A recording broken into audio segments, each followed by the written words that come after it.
നമുക്ക് രേവതിയുടെ സച്ചിയുടെ നാളത്തെ നല്ലൊരു കഥ കേട്ടാലോ? വീഡിയോ ഇഷ്ടപ്പെടുവാണെങ്കിൽ ഹൈപ്പ് ചെയ്യാൻ മറക്കരുത് കേട്ടോ. അങ്ങനെ നമ്മൾ കാണുന്ന ഒടുവിലെ ശ്രുതി പെട്ടുപോയി. ചന്ദ്രമതി കിടന്ന് അലറി വിളിക്കുവാണ്, മോളെ ശ്രുതി ഇങ്ങോട്ടേക്ക് വന്നേ, ഇതാരാ വന്നേക്കെന്ന് നോക്ക്. മലേഷ്യ എന്നാ വന്നിരിക്കുന്നേ, ഇങ്ങോട്ട് വാന്നൊക്കെ പറഞ്ഞ് വിളിക്കുവാണ്. എങ്ങനെ വരാനായിട്ടാ ശ്രുതി? ശ്രുതിയാണ് ഞെട്ടിത്തെറിച്ച് വയ്ക്കുക മുറിയില്. ദൈവമേ, ഇപ്പൊ ആന്റി ഇങ്ങോട്ടേക്ക് കടന്നു വരും. കടന്നു വന്നാൽ തന്റെ പണി പാളും. തന്നെ പിടിച്ചു വലിച്ച് അവരുടെ മുന്നിൽ കൊണ്ടേ നിർത്തും. ഈ സച്ചിക്ക് അവരെ കൊണ്ട് വരാൻ കണ്ട സമയം.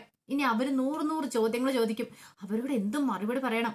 ആകപ്പാടെ സമനില തെറ്റുന്ന പോലെ തോന്നി. എന്ത് ചെയ്യണമെന്ന് അറിയത്തില്ലാത്തൊരവസ്ഥയായിരുന്നു ശ്രുതിക്ക്. അപ്പോഴേക്കും ചന്ദ്രമതി വീണ്ടും വിളിച്ചു, മോളെ നീ അവിടെ എന്തെടുക്കുക? ഇങ്ങോട്ടേക്ക് വരാൻ പറഞ്ഞു. ശ്രുതിക്ക് പെട്ടെന്നൊരു ഐഡിയ തോന്നി. വാ തുറക്കരുത്. അവിടെ കുറച്ച് കോട്ടൺ ഇരിപ്പുണ്ടായിരുന്നു, അതെടുത്ത് വായിക്കത്തേക്ക് വെക്കുവാണ്. തൽക്കാലം പല്ലുവേദനയായിട്ട് അഭിനയിച്ച് അങ്ങോട്ട് ചെല്ലാം. അങ്ങനെ ചെല്ലുവാണെങ്കിൽ അവർക്ക് സംശയമൊന്നും തോന്നത്തില്ല. പിന്നത്തെ സംസാരിക്കില്ലല്ലോ. പല്ലുവേദന കശലായി ഹോസ്പിറ്റലിൽ പോണമെന്നും പറഞ്ഞുകൊണ്ട് നല്ല ഒന്നാം തന്നെ ഒരു അഭിനയം അങ്ങോട്ട് കാഴ്ചവെക്കാം. അങ്ങനെയൊക്കെ പ്രതീക്ഷിച്ച ശ്രുതി എന്ത് ചെയ്തു? വായിക്കാത്ത കുറച്ച് പഞ്ഞിയൊക്കെ വെച്ച് സെറ്റ് ചെയ്ത് പുറത്തേക്ക് ഇറങ്ങി വരുവാണ്.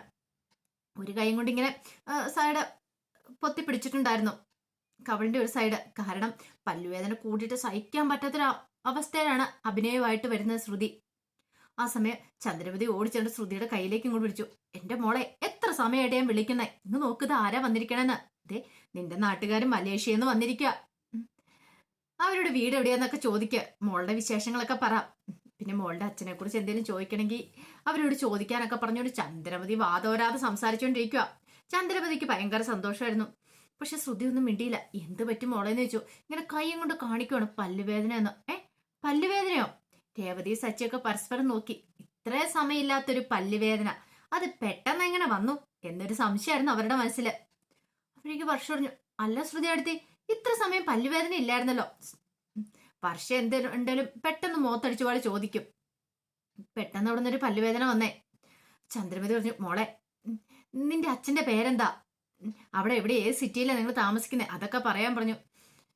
ആ സമയത്ത് ശ്രുതി ഇങ്ങനെ വല്ലാത്ത അവസ്ഥ പെട്ട് നിൽക്കുകയാണ്. അത് പിന്നെ ആന്റി പതുക്കെ പറയണേ, മോളെ പറയാൻ പറഞ്ഞു. രവീന്ദ്രൻ പറഞ്ഞു, എന്താ ചന്ദ്ര ഇത്? അവൾക്ക് വയ്യാതെ വന്നതല്ലേ, ഹോസ്പിറ്റലിൽ പോണെന്ന് കൈ കൊണ്ട് കാണിക്കണം. അതേ ഹോസ്പിറ്റലിൽ പോണമെന്ന്. നീ അവളെ വെറുതെ ടെൻഷൻ അടിപ്പിക്കാതെ. അവൾക്ക് സംസാരിക്കാൻ പറ്റില്ല, നല്ല നീരൊക്കെ ഉണ്ടെന്ന് തോന്നേ. ഒരു കാര്യം ചെയ്യ, അവള് ഹോസ്പിറ്റലിൽ പോട്ടെ എന്ന് പറഞ്ഞു. അപ്പോഴേക്കും സച്ചി പറഞ്ഞു, അല്ല അതിന് സംസാരിക്കുന്നതിന് പ്രശ്നമൊന്നുമില്ലോ, വീട് എവിടെയാ, അച്ഛന്റെ പേരെന്താന്നൊക്കെ പറ. ആ സമയത്ത് അവിടെ നിന്ന് ഗസ്റ്റുകൾ പറഞ്ഞു, അതെ എവിടെ താമസിക്കുമെന്ന് പറഞ്ഞാൽ മതി, ഞങ്ങൾക്ക് അറിയാവുന്നവരാണോന്ന് അറിയാലോ എന്നൊക്കെ പറഞ്ഞു. ശ്രുതിക്ക് അവിടെ നിന്ന് എങ്ങനെയെങ്കിലും ഒന്ന് ഓടി രക്ഷപ്പെട്ടാൽ മതി എന്നുള്ളൂ. പക്ഷെ എങ്ങനെ പോവും, എന്ത് ചെയ്യണമെന്ന് അറിയില്ല. അപ്പോഴേക്കും രവീന്ദ്രൻ പറഞ്ഞു, എന്റെ ചന്ദ്രെ അവളെ വിട, അവള് ഹോസ്പിറ്റലിൽ പോയിട്ട് വരട്ടെ എന്ന് പറഞ്ഞു. പെട്ടെന്ന് ശ്രുതി അവിടെ നിന്ന് എസ്കേപ്പ് ആകാൻ തുടങ്ങുമ്പോഴത്തേനും രവീന്ദ്രൻ പറഞ്ഞു, അല്ല മോള് തനിച്ചാണ് പോന്നേ, ഒരു കാര്യം ചെയ്യ, വർഷയും കൂടെ ചെല്ലാൻ പറഞ്ഞു. വർഷ പറഞ്ഞാ, അതെ ഞാൻ പോയിക്കോളാം, ഞാനത് പറയാൻ വേണ്ടിട്ട് ഇരിക്കുമായിരുന്നു. ഇത്രയും പല്ലുവേദന വെച്ചോണ്ട് എങ്ങനെയാ ശ്രുതി അടുത്ത് തനിച്ചു പോകുന്നേ? ശ്രുതി കൈയും കൊണ്ട് കാണിച്ചു, വേണ്ട ഞാൻ തനിച്ചു പോയിക്കോളാന്ന്. അതൊന്നും പറ്റില്ല, തനിച്ചു പോയാൽ ശരിയാകത്തില്ല, കൂടെ ഒരാളും കൂടെ വേണം. ഇത്ര പല്ലുവേദനയായിട്ട് ചെല്ലുമ്പോൾ ശരിയാകത്തില്ല എന്ന് പറഞ്ഞു. കൂടെ ഒരാളും കൂടെ ഇല്ലെങ്കിൽ വർഷയെ ഒഴിവാക്കാൻ മാക്സിമം ശ്രുതി ശ്രമിച്ചു. പക്ഷെ നടന്നില്ല. ഒടുവില് ശ്രുതിയോടൊപ്പം വർഷയും കൂടെ പോവുകയാണ്. ഇടിവെട്ടേറ്റ പോലെ ശ്രുതി പോകുന്നേ. കാരണം വർഷ കൂടെ ഉള്ളതുകൊണ്ട് വർഷയ്ക്ക് ഇത്തിരി ബുദ്ധി കൂടുതലാ. വർഷ പെട്ടെന്ന് എല്ലാത്തിനും പ്രതികരിക്കുകയും ചെയ്യും. എന്തായാലും സംശയം ഉണ്ടെങ്കിൽ അപ്പൊ അത് ക്ലിയർ ചെയ്തിട്ട് വർഷ പോകത്തുള്ളൂ. അപ്പൊ അതുകൊണ്ടാണ് ശ്രുതിക്ക് ഏറ്റവും വലിയ ടെൻഷന്. അഭിനയം നല്ല ഗംഭീരമായിട്ട് നടത്തി, പക്ഷെ പണി പാളിപ്പോവോ എന്നൊക്കെ ഒരു ചിന്തയുണ്ടായിരുന്നു. ആ സമയത്ത് രേവതി അടുക്കളയിലേക്ക് വന്നു. അപ്പൊ അവർക്ക് സദ്യയും കാര്യങ്ങളൊക്കെ കൊടുക്കണമല്ലോ. അങ്ങനെ അടുക്കള വന്നിട്ട് പപ്പടമൊക്കെ കാച്ചിക്കൊണ്ടിരിക്കുന്ന സമയത്ത് സച്ചി വന്നിട്ട് ചോദിച്ചു, അല്ല എനിക്കൊരു സംശയമുണ്ട് രേവതി എന്ന് പറഞ്ഞു. എന്ത്? ഈ പാർലടുത്തേക്ക് ഇത്ര പെട്ടെന്ന് എവിടുന്നായി പല്ലുവേദന ഒന്നെന്ന് ചോദിച്ചു. പല്ലുവേദന? അതെ, ഇതിനു മുമ്പ് ഇല്ലാത്തൊരു വേദന. നീ അത് ശ്രദ്ധിച്ചായിരുന്നോ? മലേഷ്യക്കാരുടെ കാര്യം ചോദിക്കാൻ വന്നപ്പോഴാ പല്ലുവേദന കൂടെ കലശലായിരിക്കുന്നേ.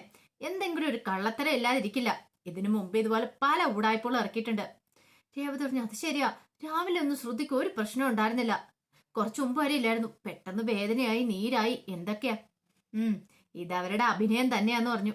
അഭിനയമോ? എന്തിനാ അവരെ അഭിനയിക്കുന്നേ?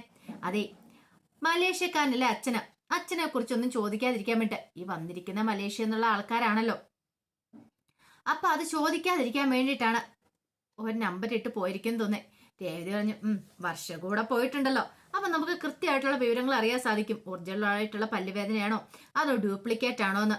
സച്ചി പറഞ്ഞു, അത് ശരിയാ, വർഷയാ പോയിരിക്കുന്നേ. വർഷ കള്ളത്തരമാണെ പൊളിച്ചടുക്കിക്കൊണ്ടോ വരത്തുള്ളെന്ന് പറഞ്ഞു.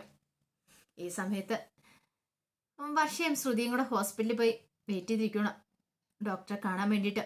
അപ്പോഴേക്കും ശ്രുതി പറഞ്ഞു, ഇപ്പൊ നല്ല കുറവുണ്ട് വർഷേ, എനിക്ക് 1-2 ക്ലയൻസ് ഉണ്ട്, ഞാൻ ഒരു കാര്യം ചെയ്യാം, പാർലറിലേക്ക് പോവാന്ന് പറഞ്ഞു.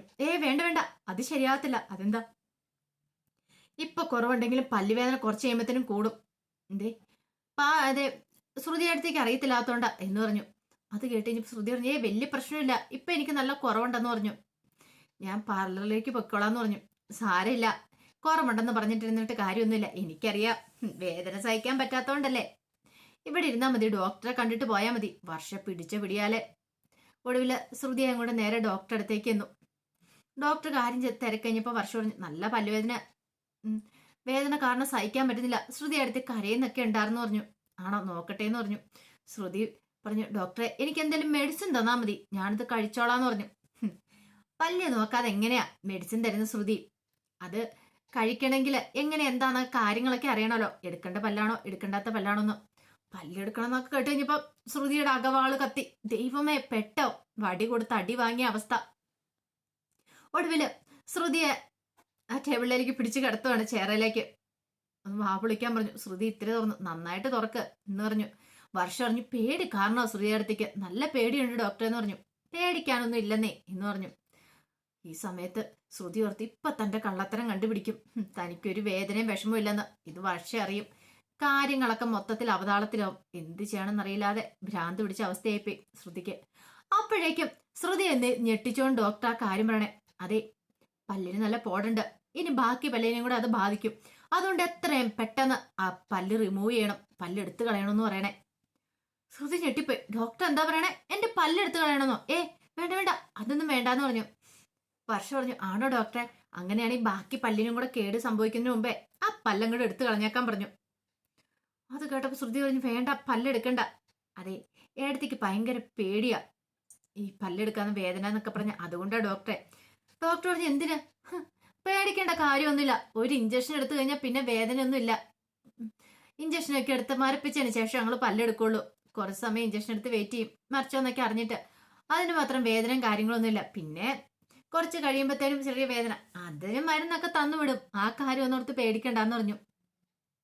എന്നാലും ശ്രുതി ആകെപ്പാടെ അന്താളിച്ചു. ദൈവമേ, ഒരു കുഴപ്പമില്ലാതെ വന്ന് താനാ ഒടുവിൽ പല്ലെടുക്കേണ്ട അവസ്ഥയിലേക്ക് കാര്യങ്ങൾ പോകുകയാണല്ലോ. ശ്രുതി മാക്സിമം ശ്രമിച്ച് അവിടെ നിന്ന് എങ്ങനെയല്ലോ ഒന്ന് ചാടിപ്പോവാനായിട്ട്, പക്ഷെ ഒന്നും നടന്നില്ല. വർഷ ചിരിക്കുവാണ്. വർഷയ്ക്ക് ചിരി മുട്ടിട്ട് ഒരു രക്ഷയില്ല. ഒടുവില് ഇഞ്ചക്ഷൻ എടുത്തു. ഇഞ്ചക്ഷനൊക്കെ എടുത്തു കഴിഞ്ഞപ്പോഴത്തേനും ശ്രുതിക്ക് ഭയങ്കര ടെൻഷനായി. അങ്ങനെ പല്ല് എടുക്കുവാണ്. പല്ലൊക്കെ എടുത്ത് പുറത്ത് നിന്നപ്പോഴത്തേനും നേഴ്സ് വന്നിട്ട് പറഞ്ഞു, അതെ, തണുത്ത എന്തെങ്കിലും കഴിക്കണം, ഈ ഐസ്ക്രീം കഴിച്ചോളാൻ പറഞ്ഞു. ഐസ്ക്രീം കൊടുത്തപ്പോൾ വർഷ അതും കൂടെ മേടിച്ചു. അല്ല, അത് പേഷ്യന്റിന് കൊടുത്താ, അത് കുഴപ്പമില്ല, ഇപ്പൊ ഞാൻ കഴിക്കാം. നേഴ്സ് ഒരു കാര്യം ചെയ്യാം, ഒരു ഐസ്ക്രീം കൂടെ ശ്രുതി അടുത്തേക്ക് കൊടുത്തേരെ, ഇനിയിപ്പം വേദന ഉണ്ടാവുകയാണെങ്കിലോ അതിന്റെ ബില്ലൊക്കെ അതേ സെറ്റ് ചെയ്താൽ മതി എന്ന് പറഞ്ഞു. ഒടുവിൽ അവരിന് വേറെ ഐസ്ക്രീം കൊണ്ടേ കൊടുത്തു. ഈ സമയം വർഷ ആസ്വദിച്ച് അവിടെ നിന്ന് ഐസ്ക്രീം കഴിക്കണം. അത് കണ്ടു കഴിഞ്ഞപ്പോൾ ശ്രുതിക്ക് ദേഷ്യമായി. ഇവള് ഏത് സമയത്താണോ എന്തോ തൻ്റെ കൂടെ വന്നത്.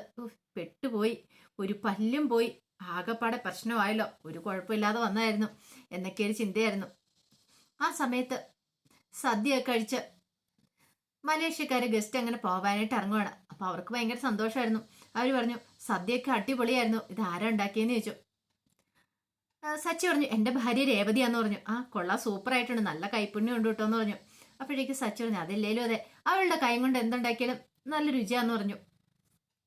ഈ സമയത്ത് രവീന്ദ്രൻ പറഞ്ഞു, ഇനിയിപ്പോ കേരളത്തിൽ എപ്പോ വന്നാലും ഇവിടെ വരണം കേട്ടോ എന്ന് പറഞ്ഞു. അത് ഉറപ്പായിട്ടും വന്നിരിക്കും, ഇത്ര നല്ല സദ്യയൊക്കെ തന്നാലേ, ഇത്ര നല്ലൊരു വീട്ടുകാരെ ഞങ്ങൾക്ക് കാണാൻ പറ്റിയത് തന്നെ ഭാഗ്യം. പിന്നെ പോരാത്തിന് സച്ചി, ഇത്രയും നല്ലൊരു മകനെ കിട്ടിയ നിങ്ങൾ ഭാഗ്യം ചെയ്യണം എന്നൊക്കെ പറഞ്ഞു.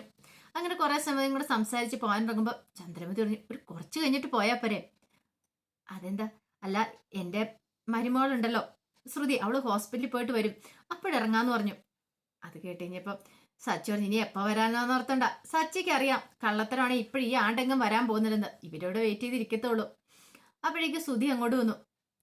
സുധി വന്നിട്ട് ചോ, ആരമ്മ ഇതൊക്കെയെന്ന് ചോദിച്ചു. എടാ, ഇതൊക്കെ മലേഷ്യന്ന് വന്ന സച്ചിയുടെ കാരക്കേറെ ഗസ്റ്റുകളായിരുന്നു, മലേഷ്യക്കാരാന്ന് പറഞ്ഞു. ആണോ?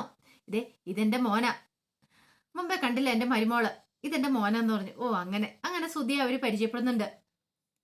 ആ സമയം ചന്ദ്രമതി പറഞ്ഞു, എന്ത് ചെയ്യാനടാ, ഇവര് വന്നു കഴിഞ്ഞപ്പോ ശ്രുതിയോട് കുറച്ച് കാര്യങ്ങളൊക്കെ ചോദിക്കണമെന്നുണ്ടായിരുന്നു.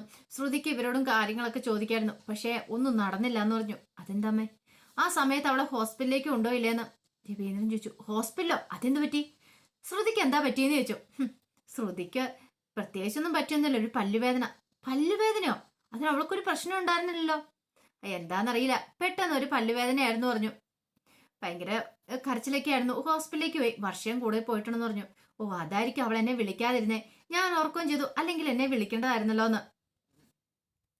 അങ്ങനെ ഇത്ര സമയം കഴിഞ്ഞപ്പോ മലേഷ്യക്കാരൻ അങ്ങോട്ട് പോയി. ഈ സമയത്ത് സച്ചിക്കും രേവതിക്കും സംശയമായിരുന്നു. കാരണം എങ്ങനെ എന്താന്നും അറിയത്തില്ലോ, എന്തോ കള്ളത്തരം ഉണ്ടെന്ന് മനസ്സിലായി. അങ്ങനെ അവര് പോയി കുറച്ച് സമയം കഴിഞ്ഞപ്പോഴത്തേനും വർഷ ശ്രുതിയും കൂടെ വീട്ടിലേക്ക് വരുന്നേ.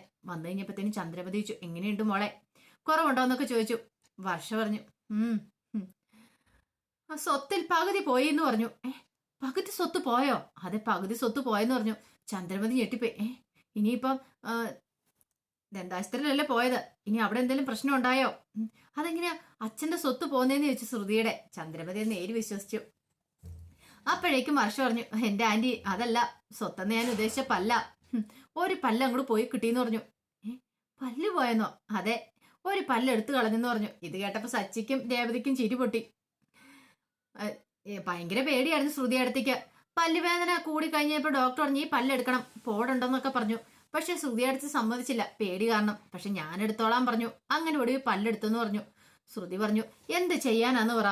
ശ്രുതിക്കാണെങ്കിൽ ദേഷ്യവും സങ്കടവും സഹിക്കാൻ പറ്റുന്നുണ്ടായിരുന്നില്ല. ശ്രുതി ചന്ദ്രമതിയോട് പറഞ്ഞു, ആ പല്ലെടുക്കേണ്ട ഒരു ആവശ്യമില്ലായിരുന്നു, പക്ഷെ എങ്കിൽ ഈ വർഷ കാരണം പല്ലെടുത്തേന്ന് പറഞ്ഞു. വർഷ പറഞ്ഞു, അതിനി ഇരുന്നിട്ടുണ്ടെങ്കിൽ ബാക്കി പല്ലിനും കൂടെ പോടുണ്ടാവും, അതുകൊണ്ടാന്ന് പറഞ്ഞു. ഒടുവില് വർഷ തന്റെ കയ്യിൽ നിന്ന് ആ ബോക്സും വെച്ചു. ഇതിനകത്ത് എന്താന്ന് ചന്ദ്രമതി ചോദിച്ചു. ഇത് ഐസ്ക്രീമോ? ഐസ്ക്രീമോ? അതേന്നെ. ശ്രുതി അടുത്തേക്ക് ഇടയ്ക്ക് പല്ലുവേദന ഉണ്ടാവുകയാണെങ്കിൽ, ഇനിയിപ്പം മരപ്പൊക്കെ മാറുകയും വേദന ഉണ്ടാവുകയാണെങ്കിൽ ഇത്തരം തണുത്ത എന്തെങ്കിലും കഴിച്ചാൽ മതി. അതിന് ഐസ്ക്രീം മേടിച്ചപ്പം ഞാൻ എല്ലാവർക്കും കൂടെ കൂട്ടിയുള്ളത് വാങ്ങിയെന്ന് പറഞ്ഞ് എല്ലാവർക്കും ഐസ്ക്രീം കൊടുക്കുകയാണ്. ഇതൊക്കെ കണ്ടു കഴിഞ്ഞപ്പോൾ ശ്രുതിക്കാണെങ്കിൽ നിയന്ത്രണം വിട്ടുപോയി. എന്ത് ചെയ്യണമെന്ന് അറിയില്ല. ഒടുവിൽ ശ്രുതി പറഞ്ഞു, ഞാൻ പോയി റെസ്റ്റ് എടുക്കട്ടെ എന്ന് പറഞ്ഞ് മുറിയിലേക്ക് കയറിപ്പോയി. പിന്നീട് സച്ചിൻ രേവതിയും കൂടെ അടുക്കളയിലേക്ക് വന്നു. അടുക്കളയിലേക്ക് വന്നു കഴിഞ്ഞപ്പോൾ രേവതി പറഞ്ഞു, മിക്കവാറും ശ്രുതിക്ക് പല്ലുവേദന ഉണ്ടായിരുന്നോ ഇല്ലയോ എന്നൊക്കെ സംശയമുണ്ട്, എന്നാലും ഇപ്പൊ വേദന ഉണ്ട് സച്ചേട്ടാന്ന് പറഞ്ഞു. അതെന്താ? പല്ലെടുത്തില്ലേ, വേദന ഇല്ലാതെ പോയിട്ട് മിക്കവാറും വേദനയായിട്ട് തിരിച്ചു വന്ന ലക്ഷണമൊക്കെ കാണുന്നേന്ന് പറഞ്ഞു. സച്ചു പറഞ്ഞു, അത് ശരിയാ, ചക്കിനെ വെച്ചത് കൊക്കിനുണ്ടെന്ന ഒരു അവസ്ഥയായി പോയല്ലോ പാർലടത്തേക്ക്. ഇതങ്ങനെ തന്നെ വേണം. എന്തൊക്കെയോ സംശയങ്ങളൊക്കെ ഉണ്ട് എനിക്ക്. കാരണം എവിടെയോ എന്തൊക്കെയോ ഒരു മിസ്റ്റേക്ക് ഉള്ള പോലെ എന്തൊക്കെയോ പാർലടത്തി ഒളിക്കുന്നുണ്ട്. അധികം വൈകാതെ നമുക്കത് കണ്ടെത്താന്നൊക്കെ പറയണം. അപ്പൊ അതിന്റെ വിശേഷങ്ങളൊക്കെ നാളെ കാണുന്നത്. ആ വിശേഷങ്ങൾക്കായി നമുക്ക് എല്ലാവർക്കും കാത്തിരിക്കാട്ടോ. ഒരിക്കൽ കൂടി എല്ലാവർക്കും ശുഭദിനം നേർന്നുകൊണ്ട് നിർത്തുന്നു.